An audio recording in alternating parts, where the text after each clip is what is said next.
To adapt to a more complex and more competitive world, we must keep our technological edge. Future conflicts will be fought not just with bullets and bombs, but also with bytes and big data. We see authoritarian regimes racing to develop new technologies, from artificial intelligence to autonomous systems. So we are taking further steps to future-proof our alliance.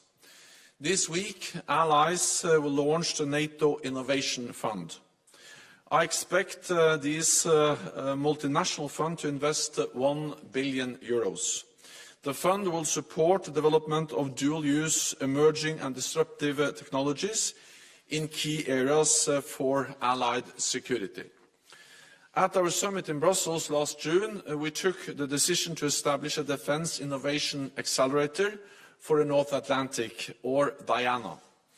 We are making good progress. It will have headquarters in both Europe and North America, with a network of test centres and accelerator sites to harness civilian innovation for our security.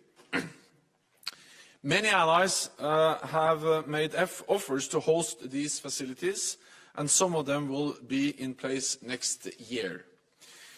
We will also agree our first ever strategy on artificial intelligence in order to integrate it in areas such as data analysis, imagery and cyber defense, and to set out the principles of safe and responsible use in accordance with international law.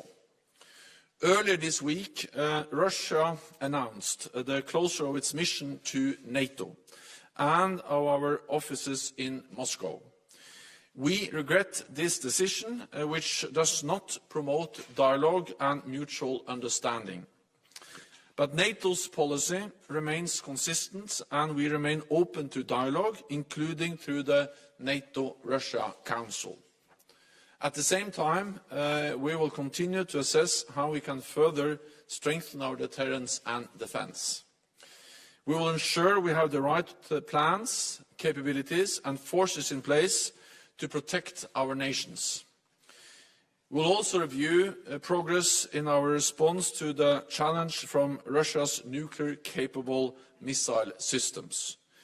In 2018, NATO allies determined that Russia has developed and deployed missiles in breach of the INF Treaty, which led to the demise of the treaty. And since then, Russia has further increased its arsenal of missiles and is developing hypersonic systems. These missiles pose a real threat to security in the Euro-Atlantic area. We will not mirror Russia's actions, but we will maintain strong deterrence and defence. Ministers will also meet in the nuclear planning group format. They will consult on how to keep our nuclear deterrence safe, secure and effective, while remaining committed to arms control. NATO's goal is a world without nuclear weapons. But we do not believe in unilateral disarmament. A world where Russia, China and other countries like North Korea have nuclear weapons, but NATO does not, is simply not a safer world. Tomorrow we will discuss Afghanistan and how we can ensure terrorists cannot use Afghanistan as a safe haven. Allies have the capabilities to strike from far away against terrorist threats. We will also hold Taliban accountable for their commitments on terrorism, human rights and safe passage. And the international community has economic and diplomatic leverage over the Taliban. It is important that we reflect on our efforts in Afghanistan over the years.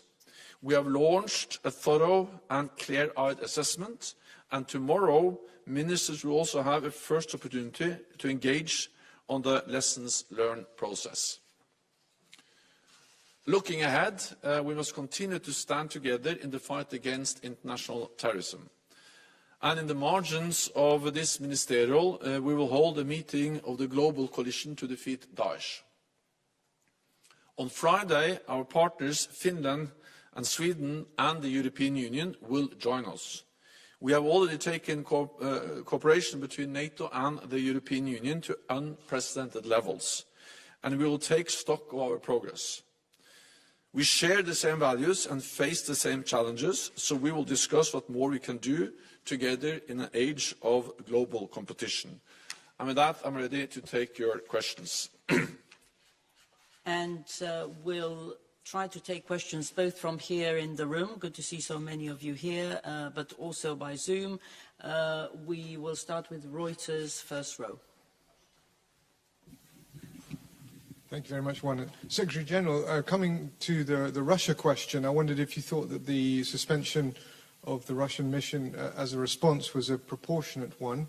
And I wondered, secondly, where this leaves that kind of dialogue deterrent approach that you've had since Crimea. I mean, is the dialogue track now without any wheels? And thirdly, if I could just ask for your reaction to Alexei Navalny being awarded the EU top human rights prize. I mean, I think Russia would see this as interference in domestic affairs. I wonder how you see it. Thank you. I welcome that Alexei Navalny has been rewarded with the Sakharov Prize. I think that's an important recognition of the important role he has played for many years in supporting democratic values, in being a strong voice in Russia, and also a recognition of the importance of calling on his unconditional release from prison and to have an international investigation in actually what happened.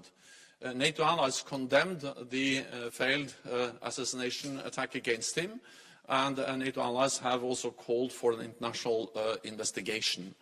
I think this is a part of a pattern where we see that Russia has become more oppressive abroad and more oppressive at home and more aggressive abroad. And therefore, I welcome the fact that a strong voice, an important politician in Russia has been awarded this prize. Then on the dialogue with Russia, so we regret the position we are in now. We strongly believe that, especially when tensions are high and things are difficult, it is important to have dialogue. And therefore, we will continue to work for dialogue with Russia, including in the NATO-Russia Council. And the offer to meet in the NATO-Russia Council is still on the table. It's for Russia to respond in a positive way. So far, they've not done that. And we also, of course, then regret the Russian decision to close down the 2 NATO offices in Moscow, and also to withdraw their personnel from the NATO mission in Brussels. We have to understand what NATO did was actually based on intelligence. It was based on what these people, the Russian members of the Russian delegation to NATO actually did, and they were Russian intelligence operatives. And allies have expressed grave concern about these kind of malign activities that we have seen over the last few years, including the failed coup attempt in Montenegro, the deadly act of sabotage in the Czech Republic, the poisoning attack in Salisbury, and the hacking of the OPCW in Den Haag. So this is a pattern of Russian behavior that allies have expressed concern about. We had intelligence, and we made the decision on withdrawing the accreditation for the 8 Russian members of the Russian delegation to NATO based on intelligence. But we also at the same time made it clear that we will continue to approach Russia based on the dual-track approach, deterrence, defense, and dialogue, and also that we regret the fact that the relationship between NATO and Russia is now at the lowest point at the end of the Cold War. For us, that's actually not an argument against dialogue, that's an argument in favor of dialogue, because it is exactly when times are difficult, we have challenges and problems as we have now, that we need to sit down and talk. Political? Just David Herzener with Politico. Thank you. Just to follow up on the Russia question, how concerned are you, Secretary General, of active Russian espionage efforts here at NATO headquarters? Are there investigations underway either by the Allies or by NATO itself to assess how much damage there was? Some of these diplomats have been here obviously for some time. So I cannot go into the details about our intelligence, but I can say that the decision to withdraw the accreditation for these 8 people, members of the Russian delegation, is based on the fact that they were not diplomats, they were actually Russian intelligence operatives. And we have seen a pattern of behavior in this country, but also in many other European countries over several years. And allies have again and again expressed grave concerns about very specific actions, as we have seen a coup attempt in Montenegro, hacking on the OPCW in the Netherlands, the poisoning in Salisbury, and many other actions. And of course, we have to act. There is no way you can just accept Russia to conduct malign activities without reacting, and that's what we did.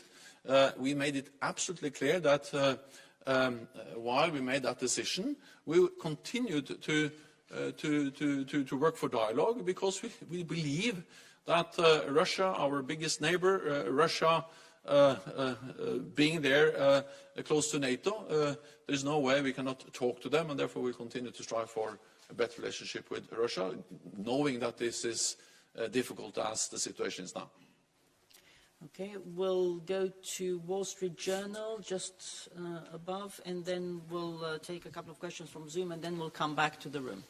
Thanks, Juana. James Marston, Wall Street Journal. Secretary General, there have been lots of statements from allies of frustration and exasperation with the US after Afghanistan, the situation with the Australian submarines. There's an impression among some that the Americans are just doing what they want and everyone else is putting up with it because no one really wants to increase spending. Is the Trump era really over, or do you expect the US Secretary of Defense to be welcomed with open arms?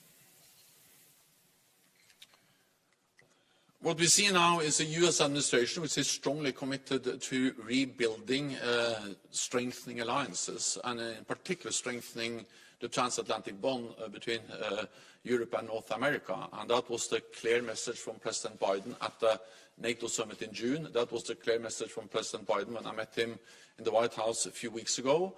And I expect that to be the clear message also from Secretary Austin when he meets with defense ministers tomorrow at the NATO Defense Ministerial meeting. And I think actually we have now a unique historic opportunity that we all should seize, and that is to strengthen the cooperation, the bond between North America and Europe within NATO. And the good news is that we are doing more together. Allies are working more closely together on a wide range of issues, technology, cyber, deterrence defense, and in many other areas where we are strengthening NATO as 30 allies. And European allies are also stepping up. European allies have, over the last years, significantly increased defense spending. All allies have increased defense spending since we made the pledge in 2014 at the NATO summit. And more allies also meet the 2% guideline, spending 2% of GDP on defense. Then, of course, over the last weeks, we've also seen some difficult issues where we have seen some differences between allies. On Afghanistan, I think it's important to remember that actually we consulted closely with Secretary Austin, with all the defense ministers on several occasions. We had actually 3 ministerial meetings and many ambassadorial meetings, many committee meetings at NATO, where we consulted on the way forward on Afghanistan before we made a very difficult decision, namely to end our military mission there. But when we made that decision, we were clear-eyed about the risks. The risk of Taliban returning, but we also knew that the alternative to stay entailed risks of more violence, more fighting, and also most likely the need for us to increase the number of NATO troops in Afghanistan, and therefore we together made the decision to end our mission in Afghanistan. On the AUKUS deal, well, I understand that France is disappointed. At the same time, I think it's important to underline that this is not a deal directed against NATO or Europe, and I'm confident that the allies involved, they will find a way forward, and our responsibility is to prevent this issue becoming a rift between NATO allies, between North America and Europe. And NATO allies also agreed in June that we need to work more closely with our Asia-Pacific partners, New Zealand, Australia, Japan and South Korea. We have started to work with them on cyber. There are other issues on maritime security and many other areas where we should work more closely with these partners. AUKUS, the disagreement, the differences on opinions about AUKUS within the alliance and Afghanistan does not change the fundamental need and message that Europe and North America has to stand together, because we face a more competitive world, we face more state-to-state rivalry, and then it's even more important that we stand together as the 30 allies in NATO. We'll now take a couple of questions online, and we'll go to Dominika Čosić from TVP first. Unmute.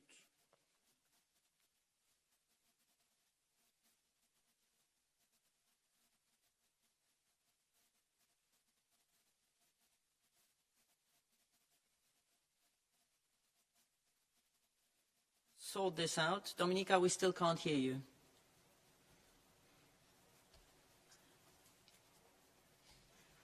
Try again. If not, we'll take the next question and then you come back. Okay. Let's go to Thomas Kutschke from Frankfurter Allgemeine Zeitung, and then we'll come back to Dominika. Thomas, go ahead, please. Yes, thanks a lot, Joanna, and good afternoon.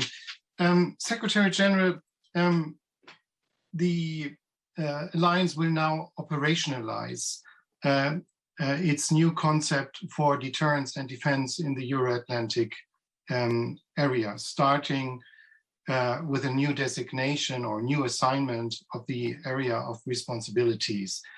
Can you please outline what the real challenges will be for NATO to cope with the new security environment and adapting to it in the next years? Thank you. NATO has always had plans in place to defend and protect the whole Euro-Atlantic area. But of course, as the security environment changes and as our challenges and potential threats are changing, we need to adapt and modernize those plans. And that's exactly what we are doing, and that will also be addressed when defense ministers meet tomorrow and the day after tomorrow. And that's part of this fundamental change of NATO, the fundamental shift within NATO that we have seen over the last years, where we step up when it comes to collective defense, protecting our territory. Allies are investing more, allies are providing more high-end capabilities, and not least we are also stepping up in new domains as cyber, hybrid, and also space. All of this matters for our security. It's different from the threats and the challenges we faced during the Cold War. It's different from the challenges we faced when most of our efforts were actually outside NATO territory. Not so many years ago, actually, when I came in 2014, the biggest operations we had, they were outside NATO territory. We had tens of thousands of troops in big combat operations outside NATO territory. Now we have scaled that down. And also before we ended the mission in Afghanistan, we gradually scaled that, the deployment of NATO troops in missions beyond our territory significantly over the last years. But at the same time, in parallel, we have stepped up the readiness of our forces, deployed combat groups in the eastern part of the alliance, invested in new capabilities, and also modernized the whole NATO command structure, including with new commands, for instance, in Germany. So this, of course, is then reflected in the plans and the concepts and the doctrines we have developed in parallel with this fundamental shift. And I think sometimes we underestimate the fundamental change that has taken place in NATO over the last 7 years, reducing resources, efforts in operations outside NATO territory, and then strongly increasing the efforts within NATO territory to strengthen our collective defense. Okay, we'll try to go back to Dominika Czosic from TVP Poland. Yes, hello. I hope that now everything is okay. Secretary General, I would like to ask you on Belarusia's situation, border with Poland. Yesterday, Deputy Polish Minister of Foreign Affairs has briefed NATO ambassadors on this situation on the border between Poland and Belarus. And as you know, of course, Poland, Lithuania, and Latvia are under attack of a hybrid attack of the Belarusian regime, who is using forced migration and also a strong disformation campaign against Poland, Lithuania, and Latvia. So my question is if and what and when NATO is doing to solve this problem before it will become a major problem on eastern border of NATO. Thank you very much. So NATO stands in solidarity with our allies, Poland, Lithuania, and Latvia, that have seen a surge in migrants coming in from Belarus.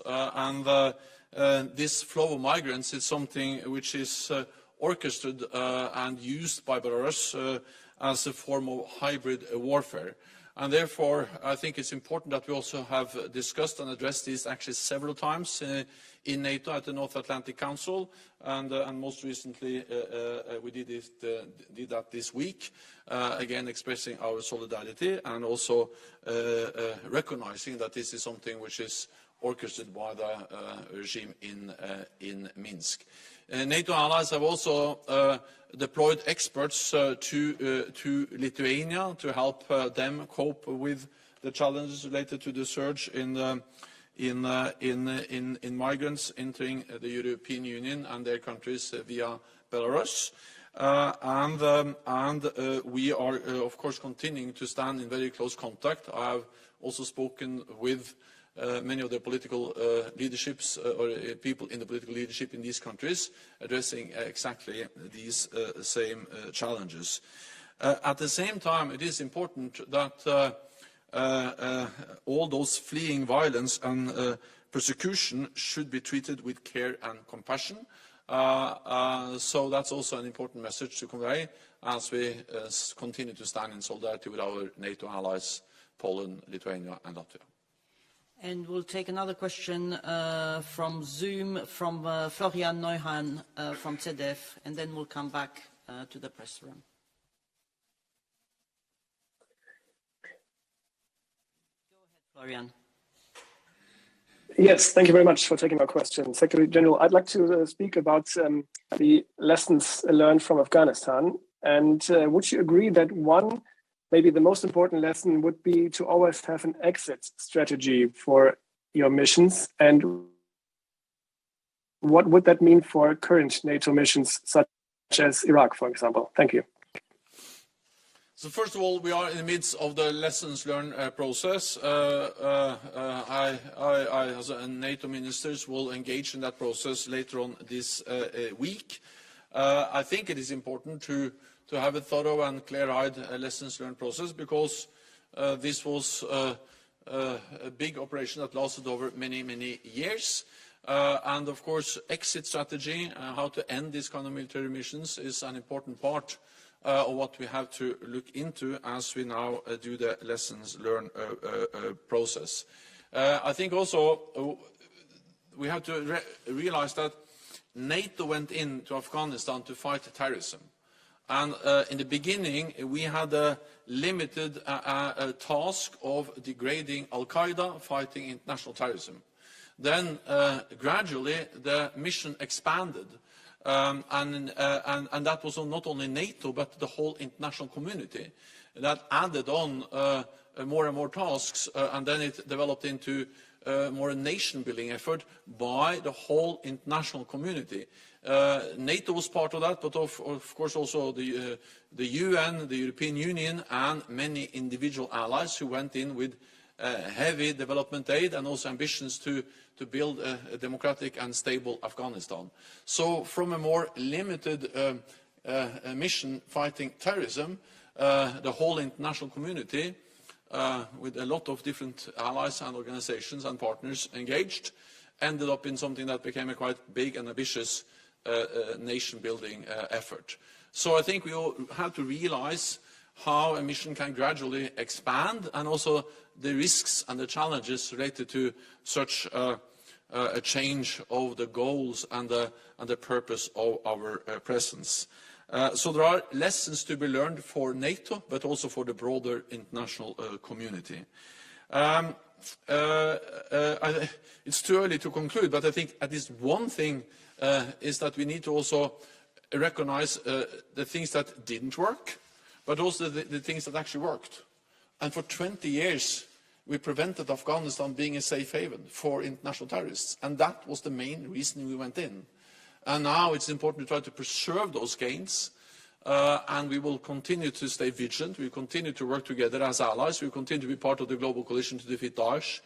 To make sure, and we continue to use our leverage, political, diplomatic leverage on the Taliban regime to ensure the gains we made in many areas, but in particular when it comes to fighting terrorism. And the other message I have is that we should not draw the wrong conclusions. And if anything, Afghanistan just demonstrates the need for allies to stand together, to strengthen the link between North America and Europe. And many things was difficult, and of course the fact that Taliban is back is a tragedy for the Afghan people, and it's heartbreaking for all of us who have supported Afghanistan for so many years. But the fact that allies, European allies and North America, US, Canada, that we were able to evacuate more than 120,000 people in a matter of a few days, that was a huge undertaking, demonstrating the capabilities NATO allies can bring to bear when needed, and that's also important to remember as we do the lessons learned process. Okay, we'll go to Brussels morning, third row. Yeah. Thank you very much. Secretary General, you said that the decision to take it was so difficult and risky. I think it was more difficult to think if withdrawal is happening with this. All achievement in 20 years is gone. There is nothing left behind in Afghanistan. It's still terrorist group like Al-Qaeda, Daesh, and also Haqqani network. They are very active in Afghanistan. Don't you think that it will be dangerous not only for Afghanistan and also for the world? What is NATO plan for the future, and how do you defend this terrorist group which is active in Afghanistan and could be more difficult and challenging for the world for the future? Thank you. It was a difficult decision because we faced a dilemma, either to stay and then, of course, risk more casualties, not only casualties and loss of lives of NATO soldiers, but also more civilian Afghan casualties, because more fighting means also more both military and civilian casualties. And we risked to be forced to increase the number of NATO troops in Afghanistan. But the alternative was then to leave and then risk the return of Taliban, and that was clearly conveyed, and all allies were aware that if we left, there was a clear risk for Taliban returning to power in Kabul. What was not anticipated was the speed of the return of Taliban, but not the fact that they were able to come back. of course, much of the gains we have made are now also, for instance, when it comes to democratic rights, the freedom of press, and all those gains, we have seen serious setbacks, and the reports and what we learn about the new Taliban regime is of deep concern, and allies are deeply concerned about the developments within Afghanistan, especially when it comes to the rights of women. At the same time, I think it's important to also recognize that we have seen some fundamental changes in the Afghan society over these 20 years. Partly just because the fact that so many more people have been educated. This is social and economic progress which cannot be easily reversed, that people have been empowered, that not least women have had access to education in a way they didn't have when Taliban ruled. And also the fact, and of course this is not only something that can be credited to NATO. That social and economic progress was part of the broader nation-building efforts by the whole international community, also UN, many allies. I remember I was Prime Minister of Norway. We invested a lot, not through NATO, but through the UN in bilateral development aid to support the civilian society, democratic values, freedom of press, and so on in Afghanistan. So that's a loss for all of us, the whole international community. And then I also strongly believe that the gains we have made in the fight against terrorism, we will stay vigilant. We will continue to preserve those gains by coordinating efforts by NATO allies, by using the leverage we have, the diplomatic economic leverage, and that's exactly what NATO allies are doing, and also by the fact that NATO allies, especially the United States, they have the capabilities to strike terrorist groups also from long distance over the horizon, and as they have done in many other countries where they don't have thousands of troops on the ground. So yes, what has happened in Afghanistan over the last weeks is really heartbreaking. It's painful to see. And we see that especially those who believed in democratic values, freedom of press, the rights of women, they have all reasons to be gravely disappointed and shocked by what they have seen, or what we have all seen in Afghanistan. But we should continue to put pressure to use our leverage. And for instance, I know that many NATO allies and partners are also now engaging strongly with different kind of humanitarian organizations, relief organizations, to continue to provide direct support to the people of Afghanistan, and also to different groups and individuals who are at risks, and NATO allies are doing that through different channels than NATO, and I welcome those efforts. We'll go to Radio France Internationale.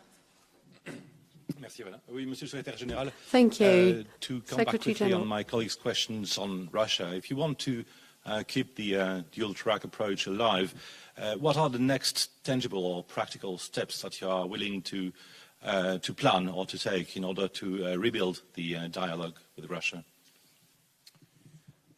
So our offer to convene a meeting on the NATO-Russia Council still stands, and we are ready to meet with Russia as soon as they are willing to sit down with us, because we strongly believe that, especially when things are difficult, when tensions are high, then it is extra important that we are able to meet and discuss.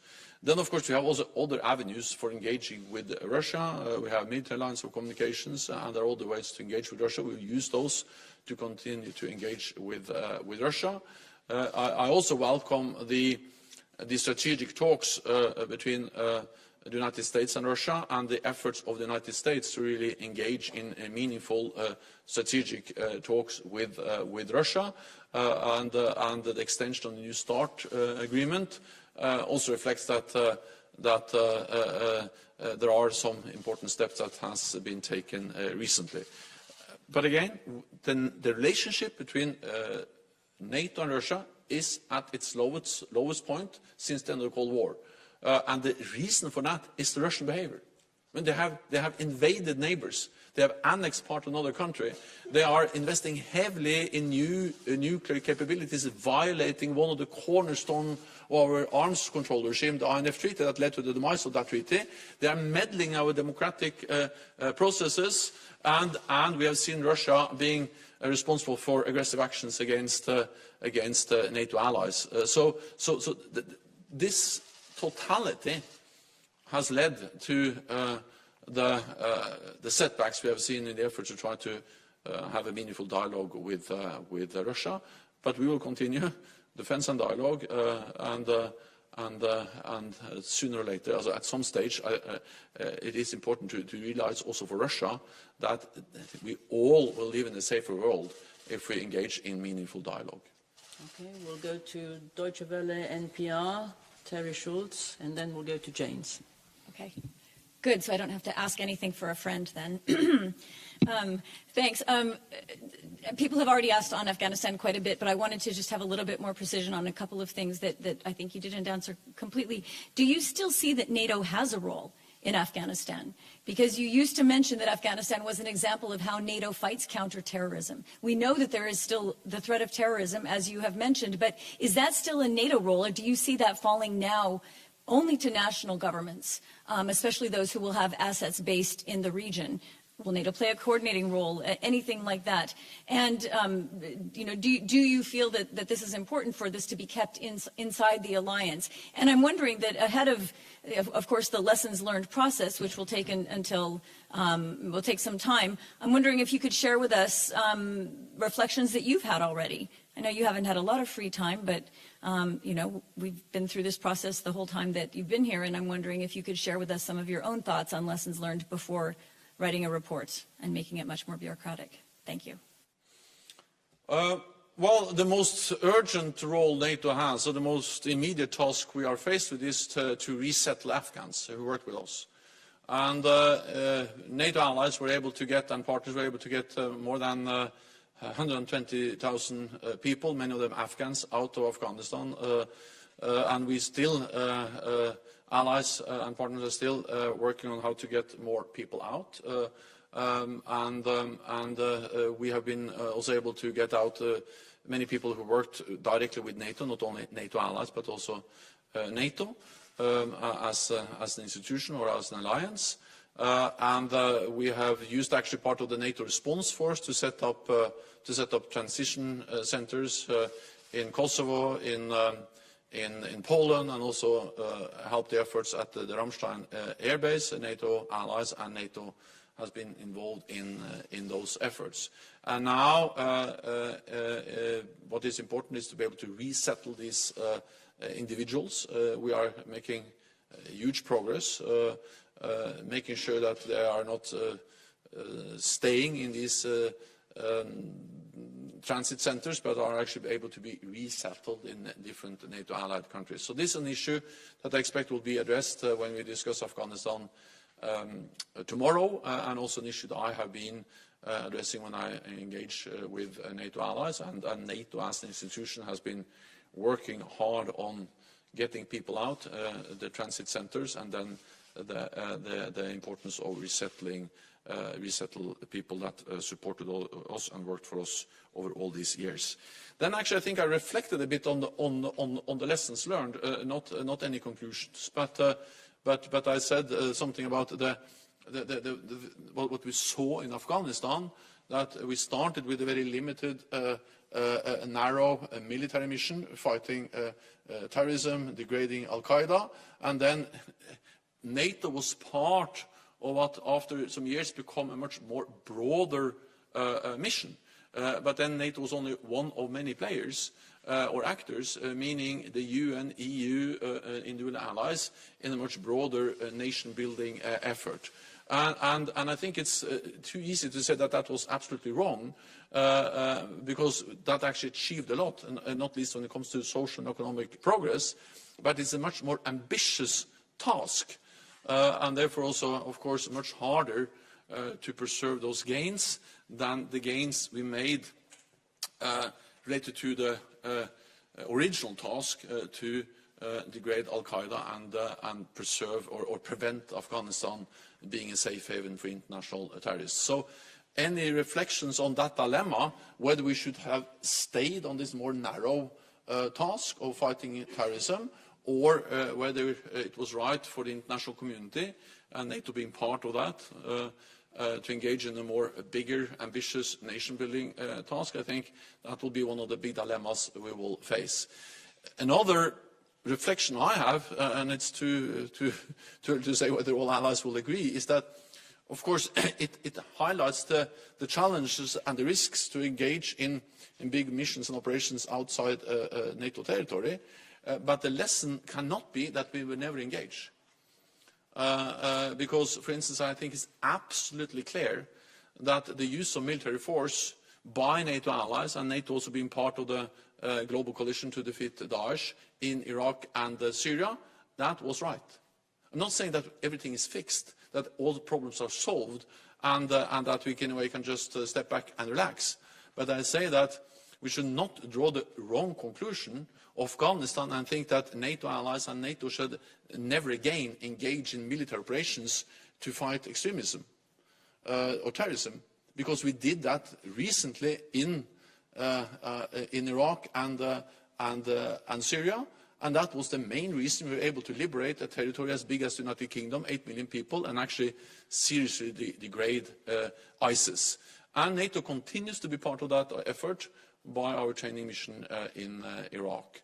Yeah, that's some of my more personal reflections, or my reflections as for the time being on the lesson learned process in Afghanistan. We've got lots of questions and we're running out of time, so we'll try to do it as quickly as we can. James. No, James over there. Yes, thanks, Walla. Brooke Singer, Jane's Defense Weekly. Mr. Stoltenberg, you mentioned hypersonic missiles as an evolving threat. It's really not feasible to use nuclear arms against these, which means kinetic. And kinetically, these can only be countered by weapons traveling as fast or faster than the missiles themselves, which means every second counts. So my question to you, do you think Allied military kinetic systems against hypersonic weapons should be placed in space or on the ground? I'm not referring to the international treaties that NATO supports or would like to see. I'm asking about whether these weapons should be placed in space or on the ground. And what is NATO's current position on that? Thank you. So in general, I would say that NATO is investing, adapting, modernizing its military capabilities to be ready to respond and protect and defend against any threat, including modern missile systems. And we are doing that in many different ways. We are also stepping up what we do in space, because space is so important for our communications, for our ability to detect missile launches, to surveillance, reconnaissance, and to communicate. NATO, we don't have any plans of deploying weapons in space. That's not part of our space efforts. I cannot speak on behalf of all NATO allies, but NATO has no such plans. Okay, we'll try to take 3 more questions very, very quickly. DPA. Hans Gase from DPA. Secretary General, on the same issue, China has denied a report that it tested a nuclear-capable hypersonic missile in August. I would like to know what NATO's assessment is. Do you think that this test had nothing to do with military capabilities? And do you think that this issue will pop up in the discussions at the ministerial in the coming 2 days? Thank you.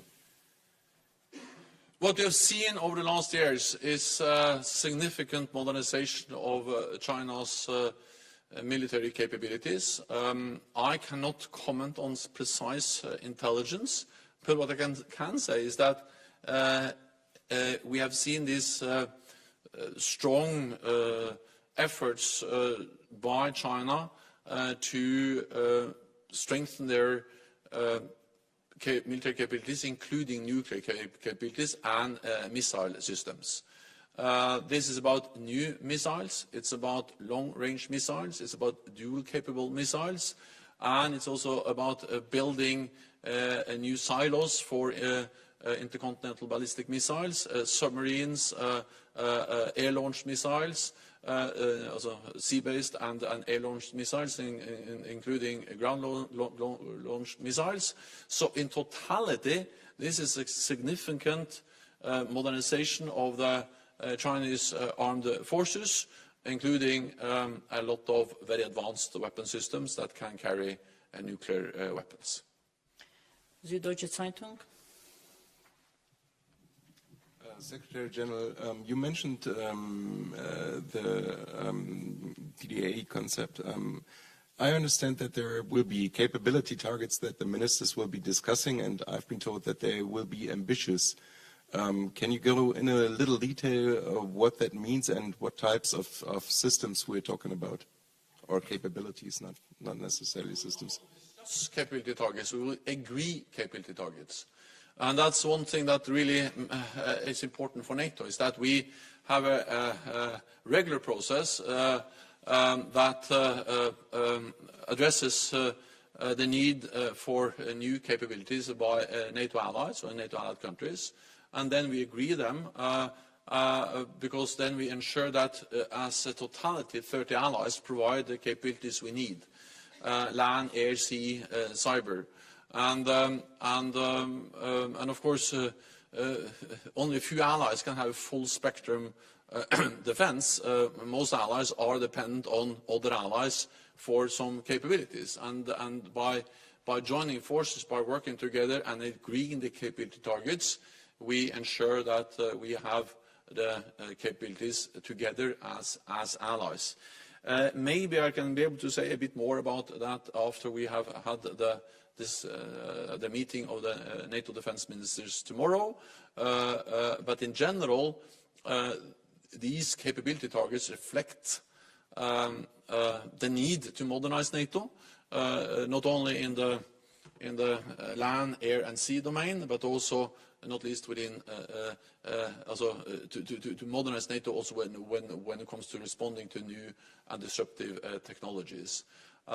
So of course, we have plans in place to protect NATO, NATO territory, but we need more than plans. We also need the forces to underpin those plans, and that's exactly what we're going to agree during our defense ministerial meeting this week. Okay, I know there's still a couple of questions, but we'll end with Rustavi to Georgia. Secretary General, Mr. Kolomina is in Tbilisi now. Earlier, Secretary of Defense visited Georgia, and one of his main messages was that NATO open door policy remains. So does it mean that will be deeper cooperation, and can we expect some positive signals on upcoming summit in Spain? Thanks. So first of all, I would like to state very clearly that Georgia remains a very close and highly valued partner of NATO. My special representative, Javier Colomina, is a very experienced and diplomat that really knows how NATO works and also how we can strengthen the partnership with Georgia, and working more closely with the countries in the region, and I know him as a very knowledgeable diplomat that really can help and support us the efforts that NATO does in that region in many different ways. So we will continue to work on how we can further strengthen the partnership with Georgia, how we can make sure that we both provide political and practical support, and I look forward to working with the new special representative on how to do exactly that. Thank you very much. This concludes this press conference. See you tomorrow. Thank you.